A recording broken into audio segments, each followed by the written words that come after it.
de retourner en Israël. Ici, je parle à nos frères qui se trouvent encore en France.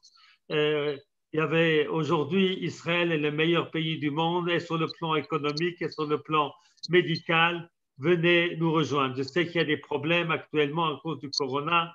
Il y a beaucoup, beaucoup de chômage, mais pas moins que dans d'autres pays, et avec une solidarité tout à fait extraordinaire et exceptionnelle. Nos frères, venez en Israël. Israël, c'est le pays du peuple juif. Et ce que nous avons tous ressenti à la guerre des 6 jours, eh bien, on aimerait vous transmettre à ceux qui n'étaient pas encore nés à ce moment-là l'émotion extraordinaire qui s'est emparée de nous lorsque le 7 janvier au matin, l'État d'Israël a attaqué l'Égypte et a amené la victoire à Israël, où on a senti ce renversement extraordinaire de ce petit peuple persécuté, de ce petit peuple qu'on a brûlé dans des fours et qui aujourd'hui eh bien, a une victoire extraordinaire et exceptionnelle. Eh bien, cette émotion extraordinaire, nous avons tous ressenti qu'en Eretz Israël, la Shekhinah se trouve. En Eretz Israël, on peut ressentir HaKadosh Baruch Hu. Alors nos frères qui sont encore en France, qui sont encore dans d'autres pays du monde, faites de gros efforts pour pouvoir venir en Israël, venir dans notre pays, où chaque chose que l'on fait est une mitzvah. Le Khatam Sofer dit que travailler en Israël, eh bien, c'est comme mettre les tefilines, parce que l'on participe au développement de pays qu'HaKadosh Baruch Hu nous a donné.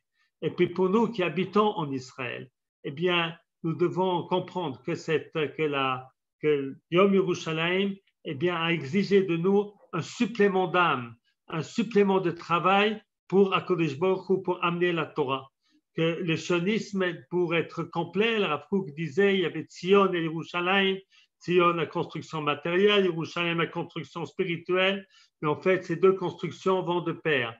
La construction spirituelle n'est possible que grâce à la construction matérielle, et la construction matérielle a tout son sens que grâce à la construction spirituelle. Alors à nous tous qui habitons en Israël, d'avoir un très grand amour pour Yerushalayim, qui est le cœur du peuple juif.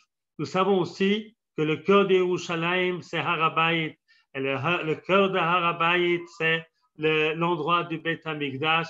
Alors nous devons continuer à croire, à espérer et à œuvrer pour la poursuite de cette délivrance extraordinaire que nous vivons.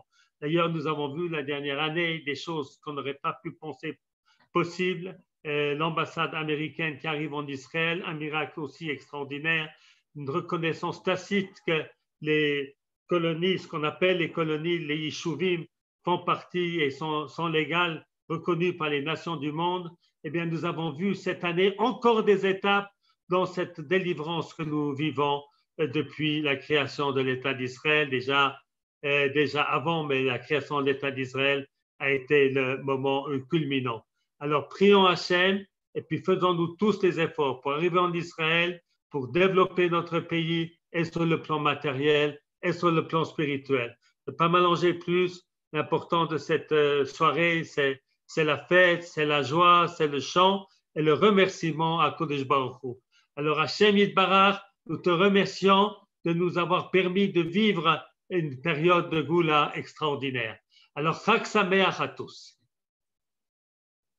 Rav Botchko, permettez-moi, je vous ai posé la question et vous avez exprimé le fait que votre père, Zichrono Livracha, le Rav Moshe, avait fêté Yom Yerushalayim en 1968. C'est exact? Tout à fait exact. Est-ce que vous pouvez nous raconter, c'était le premier, ça se faisait comme aujourd'hui dans tout le monde? Qu'est-ce qui s'est passé exactement? J'avais 14 ans à l'époque. Ça a été un événement exceptionnel. Parce que ce jour-là, Montreux est une toute petite ville, et la yeshiva, une petite yeshiva, et ce jour-là sont arrivés plus de 500 juifs pour fêter Yom Yerushalayim à la yeshiva, et c'était l'expression de ce qu'a ressenti le peuple juif, même ceux qui sont éloignés, qu'il y a un Dieu, qu'il y a une histoire, et que ce qui se passe en Israël, c'est nous renouer avec l'histoire d'Abraham, Yitzhak et Yaakov. J'ai dit ce matin au début du cours que nous avons fait, c'est qu'on a pensé au début que l'État d'Israël c'était un État refuge. C'était une espèce d'Ouganda en Palestine, un État de refuge pour les Juifs persécutés. Avec, d'ailleurs, ça, il faut bien le souligner. Les Juifs d'Afrique du Nord et d'autres pays d'Irak et d'autres endroits comme de Théman, eux ont tout de suite compris que l'État d'Israël, c'est le début de la Géoula et se sont précipités pour venir en grande partie, se sont précipités pour venir en Israël. Mais le reste du monde, le reste des Juifs a besoin de temps. Et ce temps n'est encore pas pour tout le monde, pas encore tout le monde a compris combien l'État d'Israël, eh bien, c'est la continuation de l'histoire juive. Donc, la libération de Yerushalayim, c'est la continuation de la capitale de David HaMelech, de Shlomo HaMelech, de Chizkiyahu, de Ezra et de Nehemia. C'est pas quelque chose qui commence avec nous, nous sommes une continuation de quelque chose d'extraordinaire. Et si on ressent que nous sommes une continuation de quelque chose d'extraordinaire, eh bien, nous allons, nous tous, faire des efforts pour pouvoir continuer, poursuivre cette action extraordinaire. Alors, mon père Zatzal avait profondément ressenti que la guerre des 6 jours était quelque chose qui pouvait amener les Juifs à faire teshuva. Il avait fait des efforts de ce qu'il pouvait faire à l'époque, habitant à Montreux. Il a fait ce qu'il pouvait pour essayer d'éveiller les consciences que c'est le moment de travailler pour le retour des Juifs à Kodesh Baruch Hu. Et c'est sans aucun doute ce que nous devons tous faire en amenant des gens plus ou moins, chacun avec tous les cours, tous les rabbanim, tout le monde qui font un travail extraordinaire. Eh bien, on fait tous ce travail et qui a été sans aucun doute accéléré par cette guerre des 6 jours, d'amener la Torah, d'amener l'amour de la Torah, l'amour d'Israël, l'amour d'Eretz Israël à tous les Juifs. Rav, quand on vous écoute, on entend cet amour d'Eretz Israël. Et j'aimerais rappeler que lorsque le Rav Moshe a donc fêté à la Yeshiva Yom Yerushalayim, si je me rappelle bien, il a reçu un chérem d'autres rabbanim européens. Et suite à ça, la Yeshiva s'est vidée également. C'est un courage. Non, la Yeshiva ne s'est pas vidée. Et puis, il faut pas, je ne raconte pas ces choses-là.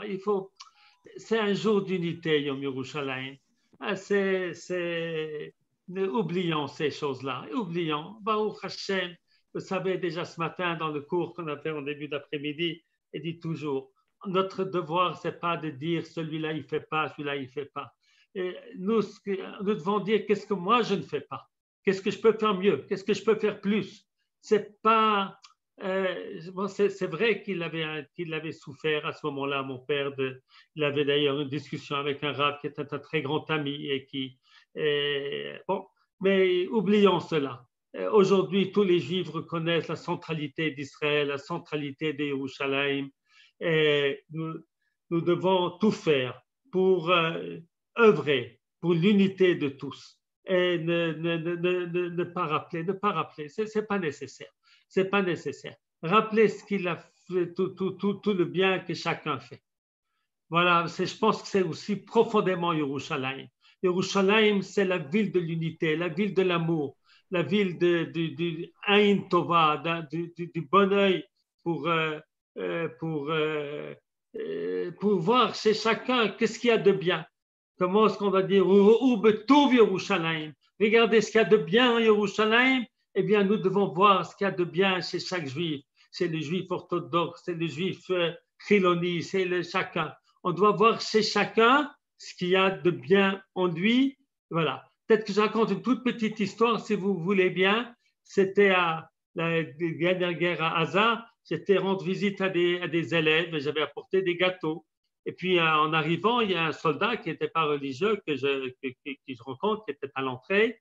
Je lui dis merci beaucoup pour tout ce que vous faites pour nous tous. Eh bien, lui, il me répond, moi, je vous remercie, vous, que vous étudiez la Torah. Alors, il dit, voilà, ça, c'est ce qu'on doit faire. Moi, je dois apprécier ce que lui fait. Et puis, lui, dans sa grande bonté, il a apprécié ce que ceux qui étudient la Torah font. Et c'est nous devons avoir un bon œil.